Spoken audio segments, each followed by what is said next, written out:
Moments by the sea, when distance becomes a true goodbye. Irish wind. County Down Beach, Ireland. December brings a thin mist, salty grass rustling in the wind. Jamie Dornan stands on the familiar rock where he used to run away from the rain as a child. Since the London night, he rarely goes online, rarely responds to the press. His Instagram account is silent with the last words. There are stories that don't need endings. Just gratitude. Early in the morning, he takes his children to school, stops by a small cafe in town, greets the silver-haired owner with a nod and a small smile. No one asks him about Dakota. People here understand silence as a form of respect. But silence does not mean forgetting. At night, when the wind whistles through the windows of the wooden house, Jamie opens his guitar, strumming a few old chords. The song has no name, just a melody that sways like a bird flying over the sea. It had been years since he had written seriously. He closed his eyes, saw the spotlight of the Royal Albert Hall, felt her cold hand touch his 1.5 seconds. A lifetime. On the table, an envelope lay untouched, the address already written, D. Johnson, C.O. Agency, Sunset Boulevard. Inside was an unsealed letter. London is probably the best ending we could have had together. I don't want to write anything else to spoil it. But if someday you need a shelter from the wind, Ireland will always have a place for you. Not for an affair, but for a decent friendship. Jamie folded the letter. He didn't send it. Not all good things need to be known. Provençal sunshine. Meanwhile, on the other side of Europe, Dakota Johnson arrives in Marseille and moves to Arles, the city of sunny days and yellow walls. She begins filming Camille Without Summer, an independent film project by a young French director. The film tells the story of a woman who leaves the city after an unnamed breakup, trying to learn how to breathe again. This role is as light as the wind but as painful as salt, the director says on the first day of work. Dakota nods, smiling. I'm ready. She rents a small house overlooking a field of dried lavender, with a rattan chair where she reads at sunset. On the banks of the Rhône, organ music emanates from a tavern. On her way home in the evening, locals call out to her, "Bonsoir, mademoiselle." She answers softly, feeling calm. Every so often her phone buzzed. New articles, podcasts analyzing iconic moments in London, hand collages. She scrolled through. Their story had been told. In Dakota's suitcase was a cloth-bound notebook, the first page a single sentence. Recovery is more than words. On her third night in Arles, she got a text message from an old number. Just a symbol. She didn't answer. She closed the book, blew out the candle. In the darkness, her heart beat slowly, as if she had come a long way and found shore. Long shot. The press is still patiently hunting. Not for scandal, but for the buzz. One cloudy afternoon, paparazzi stood on the Trinquetail Bridge over the river, cameras pointed to the other side. They just hoped to catch a normal frame. Dakota in a wool hat, a trench coat, holding a paper coffee cup, looking out at the water. Applause. A photo. And as a natural reflex, the online community was abuzz. Who is she waiting for? Riverside, winter, ex-lover? Jamie's new song is playing in Ireland. Could it be? They didn't know that on the other side of the sea, the man was also standing on a cliff looking at the horizon. The straight line connecting the two sides of the map, from Ireland to Provence, was now just a fragile thread that someone had accidentally pulled lightly. Scene 17. On the 10th day, the crew filmed a long scene. Camille looked into the lens, recounting the story of an old love that still lingered in the bedroom. The director said, "It's like you see that person behind the lens, but you dare not say his name." Dakota stood in front of the lens. She was not acting, she was just reminiscing. The camera pulled back, the Arles sky was pale, the winter sun making the dust sparkle like glitter. Her eyes were filled with tears. The director shouted cut, but no one cut. The crew was silent. A technician whispered, I just saw a heart melt and then freeze. The director turned to his assistant. Let's record today's scene. Scene 17. Her heart did the talking. Dakota came home late at night. She opened the window, the wind blew out the candle. She turned on the camera, playing the old Irish song someone had sent her. The sound of a Julian pipe echoed through the small kitchen. Does happiness have the shape of peace, she wondered? The phone lit up, an email inviting her to be on the cover of a European magazine with the theme After London. She declined. That was it. The postman and the white flag. In Ireland, Jamie jogged along the coastal path. The old postman stopped him at the gate. Have you sent anything else to America? No, I still have it. Some letters don't need to be sent there, you know. Just writing them is enough. Jamie smiled. The old man lifted his woolen cap and walked away. The white flag, Jamie thought. Letting go of the past to live in the present. In the evening, he sat with Amelia in the kitchen, the heat of the oven spreading. They talked about their children, the apple orchard, the new film he was about to read the script for. Amelia said slowly, London has closed off a part of you, hasn't it? Yes. And the opening? A song without a name. Amelia smiled, taking his hand. In that piece, there was no room for jealousy, only one very rare thing, trust.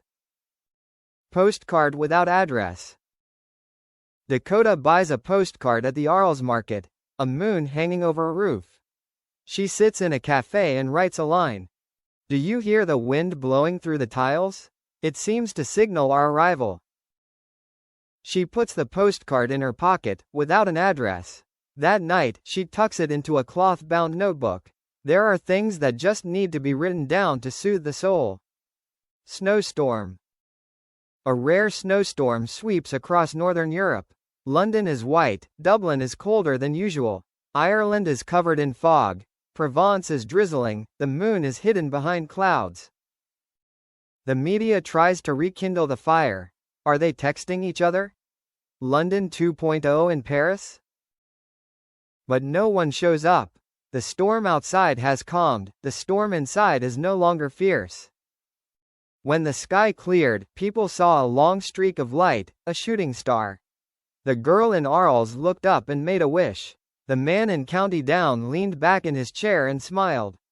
Perhaps the same wish, but for two different lives. The Little Bridge. One day in the middle of the week, the film crew moved to the Pont Van Gogh, a small wooden bridge over the Rhone River, where people hung colored ribbons in the wind. Dakota leaned against the railing, her hair tied back, listening to the instructions. On the other side of the lens, a freelance photographer raised his camera, trying to focus on her eyes. He wasn't looking for suspense. He just wanted to capture a woman learning to smile at the past. Click. The photo was published on the front page of a French magazine, Une femme, une rivière, un adieu doux, a woman, a river, a tender goodbye. The article was just 4 lines long. She watched the water. The water moved. She stood still. No one won, no one lost, only time. The phone rang at 2:17. Early in the morning in Ireland, Jamie's phone rang twice. Not a press release. A text message. Congratulations on the song. Sounds like home. The number wasn't saved, but he knew who it was. He typed a line. Thanks. Is it warm there? 3 dots appeared, then disappeared. A minute later, the text message arrived. It's raining, but I think it'll be sunny soon. Jamie put the phone down and leaned his head against the window. Outside, the sea was as black as ink, but he suddenly felt relieved. Not because he hoped to go back, but now they can talk to each other in the voice of friends, the voice that doesn't need promises. Studio and old microphone. The next morning, Jamie walked into the small recording studio in Belfast with his guitar. The sound engineer turned on the yellow light and asked, "What's the name of the song?" Jamie hesitated. Between the shores, between the shores. He recorded it in one take. The melody unfolded like the sea dissolving into fog, with small notes like suppressed laughter, and thick notes like clouds blown by the wind. There was no chorus, because what he wanted to say didn't need to be repeated. When he finished recording, he sent the demo file to himself with a note: "Don't publish it. Keep it, like letters that never reach their destination." The dialogue was cut. In Arles, Dakota received a new script for the day of filming, a long monologue about a past love, written beautifully in the way writers love words. She read it, shaking her head. "I don't want to say these words." "Why?" the director asked. "Because no one needs to hear it anymore. If the character is at peace, she just needs to breathe." The director thought and smiled. "Cut the dialogue. Give her a minute of silence. Let the audience hear their own heartbeat. That scene is the most beautiful scene in the movie." Message on the mirror. Dakota wrote on a small note on the mirror. "Tomorrow, smile for yourself. Not for anyone else." She looked in the mirror, tried to smile. Not forced, not posted online. That smile was hers alone. Church bells. Christmas was near. The old church in Ireland rang at 9 o'clock at night. Jamie took his child to attend the small choir. When he mentioned All Hallows' Eve, he felt choked up. Amelia touched his hand, silent. As he sang, Jamie thought of the silent nights he had experienced. Beverly Hills, the Royal Albert Hall, Arles, where he was not there but could still hear his heartbeat. The silent nights that taught him to grow. End of year photo. On the 31 stone, Dakota posted a blurry photo on Instagram. A wooden table, an empty glass of wine, an open cloth-bound notebook, and an unaddressed postcard of a moon. The caption read, "To the years that gave us back who we are." Jamie saw the photo on the morning of the first day. He liked it. There was no moon. The symbols had done their job. Sea and sky moment. At the end of January, Dakota's group moved to the Étang de Vaquers, a vast salt lake that looked like an ocean. The sky was gray, the wind whipped white streaks across the water. She stood a few feet from the shore, her cape billowing behind her. In the distance, a flock of flamingos flew in an arrow shape.